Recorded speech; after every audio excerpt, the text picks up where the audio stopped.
Hello दोस्तों, मेरा नाम अंकित रस्तोगी है और मैं big loan and financial consultant का एक पार्टनर हूँ। दोस्तों, क्या आपको मालूम है आरबीआई द्वारा दिए गए मोनिटोरियम में आपको कितनी ईएमआई मोनिटोरियम लेने पर कितनी ईएमआई एक्स्ट्रा देनी पड़ेगी या कितना एक्स्ट्रा इंटरेस्ट आपको पे करना पड़ेगा, कैसे ये आपकी फ्यूचर रिपेमेंट पे असर डालेगी और क्या आपको आने वाला 3 महीने का मोनिटोरियम आपको लेना चाहिए या नहीं लेना चाहिए, एक कैलकुलेशन से ये आपको पता चलेगा।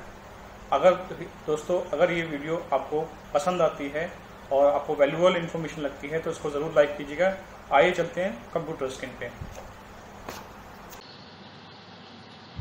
दोस्तों, हम देखने जा रहे हैं मोरेटोरियम ईएमआई कैलकुलेटर।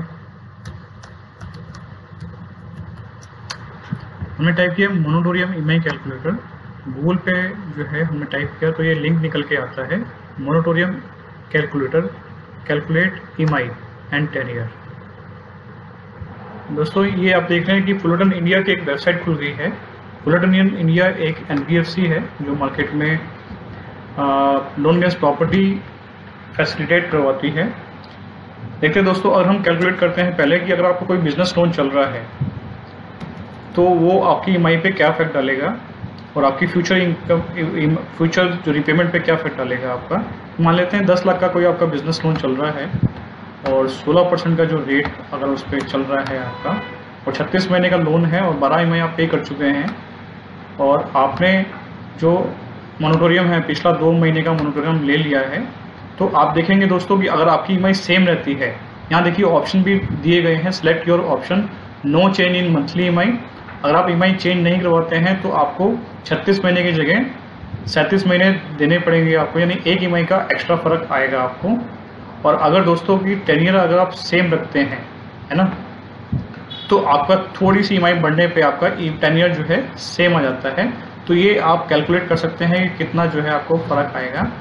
दोस्तों, अगर आप देखते हैं कि इसमें अगर जो है हम 3 महीने की ईएमआई और अगर हम आगे लेते हैं और ईएमआई सेम रखते हैं तो देखते हैं कि हमारा 36 महीने का जो लोन था वो 38 महीने का हो जाएगा। तो हमारे यहाँ पे 3 महीने का मोनिटोरियम लेने की वजह से हमारे 2 महीने और वो जो किस्त है हमारी बढ़ जाएगी, 36 महीने की जगह अब 38 महीने हो जाएगा। यानी दोस्तों 2 महीने का हमने जो मोनिटोरियम लिया उससे एक किस्त पड़ेगी और जो हम 3 महीने का मोनिटोरियम आगे लेंगे उससे 2 किस्त और बढ़ जाएगी। तो इसके लिए हमें 38 किस्त पे करनी पड़ेगी अगर हम किस्त सेम रखते हैं। तो दोस्तों, मेरा कहने का मतलब यही है, अगर बैंक आपका अलाउ करता है तो आप अपनी किस्त बढ़ा दीजिए, जिससे आपको ज़्यादा फ़ायदा मिलेगा। टेन्योर से बढ़ाने से ज़्यादा आपको ईएमआई पे करनी पड़ेगी, ज़्यादा अमाउंट जो है वो बैंक को पे करना पड़ेगा। दोस्तों, अगर देखते हैं कि अगर आपका कोई होम लोन या लोन अगेंस्ट प्रॉपर्टी चल रहा है तो वो क्या इफेक्ट डालता है आपके फ्यूचर रिपेमेंट पे। दोस्तों, देखेंगे कि अगर आपने होम लोन लिया है, लोन अगेंस्ट प्रॉपर्टी लिया है 10% पे और ये 15 साल का लोन जो है आपका हुआ था और ये 12 ईएमआई अगर आप दे चुके हैं और आपने 2 महीने का जो पीछे आपने अगर मोनिटोरियम लिया है, तो 2 महीने का मोनिटोरियम लिया है तो देखेंगे दोस्तों 180 महीने का लोन था, अब आपको 187 महीने पे करने पड़ेंगे अगर आप अपनी किस्त सेम रखते हैं तो 7 महीने का आपको इसका जो है आपको और पे करनी पड़ेगी। और दोस्तों, अगर आप जो है 3 महीने का आगे आप मोनिटोरियम और लेते हैं तो देखेंगे दोस्तों 180 महीने का जो लोन था वो 3 महीने लेने से वो 190 पे पहुंच गया, नहीं 3 महीने का जो इम्पैक्ट है वो 10 महीने में आगे और आपको पड़ेगा। तो यानी कि 10 महीने और बढ़ गए और 2 महीने पीछे लेने से 7 महीने बढ़े थे वहां पे, तो टोटल 17 महीने आपका यहाँ टेन्योर बढ़ गया, है ना दोस्तों। तो दोस्तों, यहाँ देखेंगे कि अगर जो है आपका यहाँ पे हमारा ईएमआई हम सेम जो है ना रख के टेन्योर सेम रखते हैं तो देखिए क्या दोस्तों यहाँ फर्क पड़ेगा, करीबन 1700-1800 के आसपास का जो है आपको ईएमआई और थोड़ी सी बढ़ जाएगी।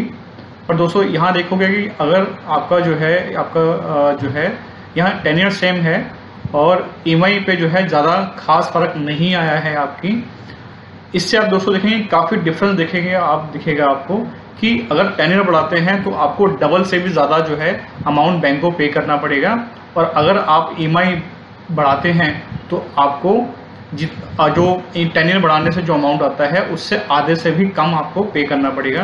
तो दोस्तों, आपने देखा कि हमें आपको ये अंदाज़ा हो चुका होगा कि हमें टेनियर बढ़ाने से ज़्यादा फ़ायदा मिल सकता है या EMI बढ़ाने से ज़्यादा फ़ायदा मिल सकता है। आपने जो है ये देखा। और दोस्तों ये जैसे मैंने बताया आपको, गूगल पे मैंने सर्च किया, ये आप भी जो है सर्च कर सकते हैं ऐसे ही, और अपना पर्टिकुलर जैसा आपका लोन चल रहा है, कितने महीने आपने पे कर दिया, अपने कस्टमाइज तरीके से आप इसको चेक कर सकते हैं और आपको पता लगा सकते हैं कि आपको क्या इम्पैक्ट होगा, किस तरीके से आपको एक्स्ट्रा पैसा देना पड़ेगा। उसी तरीके से आप अपने बैंक से डिमांड कर सकते हैं अपने नीड के हिसाब से।